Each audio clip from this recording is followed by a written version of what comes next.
education. I don't want my son to study Quran and Hadith. No, that's for the people who have no money, no place to do anything else in the world. So that's when you study Quran and Hadith. So we are the authors of our own misery. Yes. Any other questions?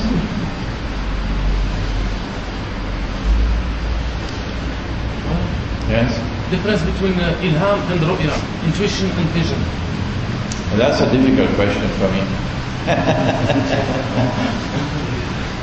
To find a line between them. Yeah. Ilham, the question is, what's the difference between ilham and ru'ya?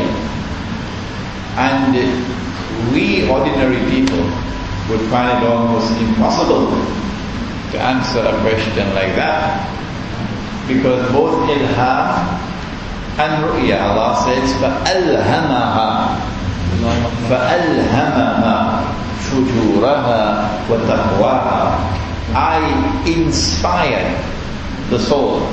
I inspired the soul with its capacity for good and for evil, for virtue and for evil. A mode of communication through which something is transmitted, and it does not involve the use of the rational faculty, it does not involve the use of observation and experimentation. Rather, it is directly transmitted from Allah to whomsoever it is transmitted to. So there is a similarity between ilham and ru'ya. But how to distinguish between the two is beyond me. Yes. Any other questions? Yes.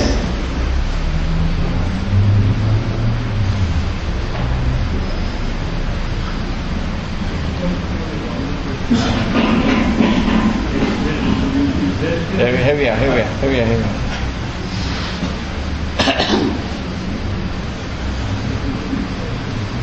The sisters want to hear the question. Yeah, it's not something that I wish to propose Muslims to appreciate people. I want to say that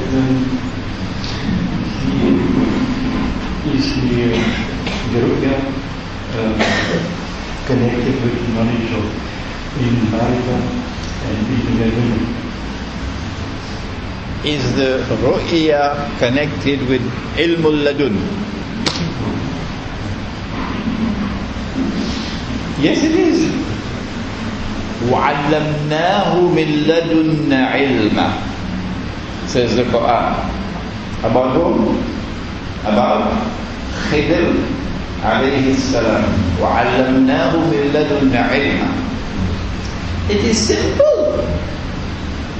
What the Quran is telling us is that knowledge can be transmitted through a medium other than the use of the rational faculty and external observation and experimentation. What the Quran is saying is that knowledge can also be transmitted directly, and the methodology of transmission is it goes to the heart. The heart can see, the heart can hear, the heart can understand. And Allah says that if you have eyes and yet do not see, don't be angry with me for quoting this verse of the Quran, please. This is Allah speaking. How can you be angry with Him? If you have eyes and yet do not see, if you have ears and yet do not hear, if you have hearts and yet do not understand, أُولَٰئِكَ كَالْأَنْعَامِ. You're just like cattle. Why? Even with a PhD from MIT? Yes. Even with a PhD from MIT, Massachusetts Institute of Technology.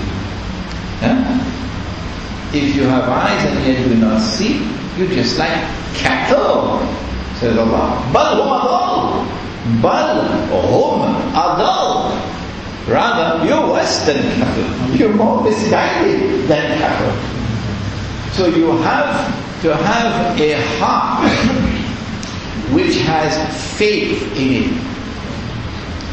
The heart would not have faith in it if the lips declare Allahu Akbar, but the heart declares the South African rand is Akbar.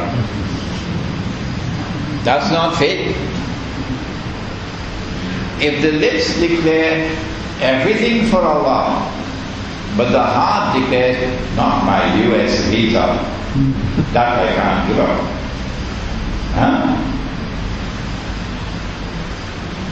It must enter the heart. The heart must have faith. And when your heart is for Allah, even if you commit sins, and we all commit sins, you raise your hands and ask for forgiveness.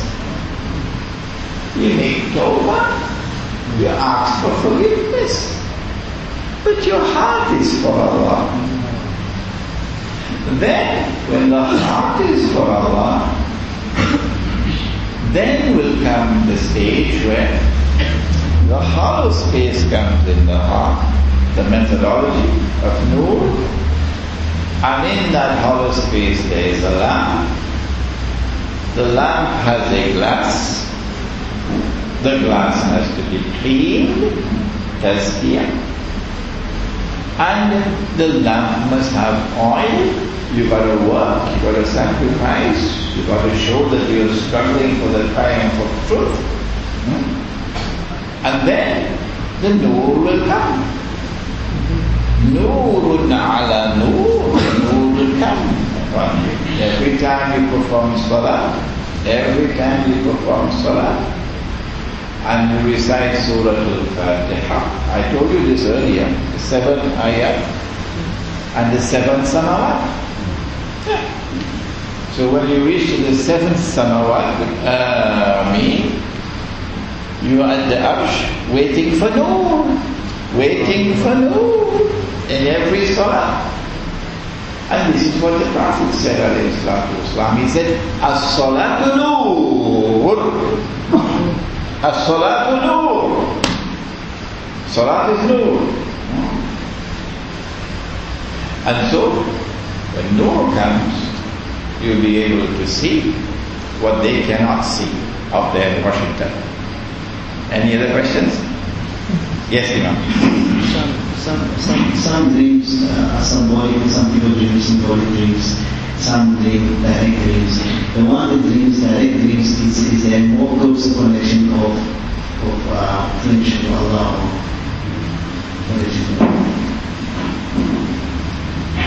Imam has pointed out that some dreams come plain and clear, exactly what to say. And some dreams do not come like that. This is muhkamat, this is mutashabihat. The Quran is like that. Some verses of the Quran plain and clear, some of the verses of the Quran coded. And for the coded verses, you're not going to be able to understand them until you can penetrate the inside. One of the examples would be, most famous example in fact would be of mutashabihat. If don't take the Jews and Christians as your friends and allies, they are friends and allies of each other. And whosoever turns to them with friendship and alliance is one of them. And Allah will not provide guidance for people who commit dhulm. If you look at all the tafasir of the Quran, all of them, this is what you find. The world had to unfold. 1400 years had to pass. The sun had to rise from the west before we could understand. No, this is not what Allah is saying. No. Allah is not saying don't take all Jews and all Christians as friends and allies. No. That's wrong. He's talking about some Jews and some Christians. Which ones? We couldn't understand until now, for the first time. Don't take such Jews and such Christians as your friends and allies who themselves are friends and allies of each other.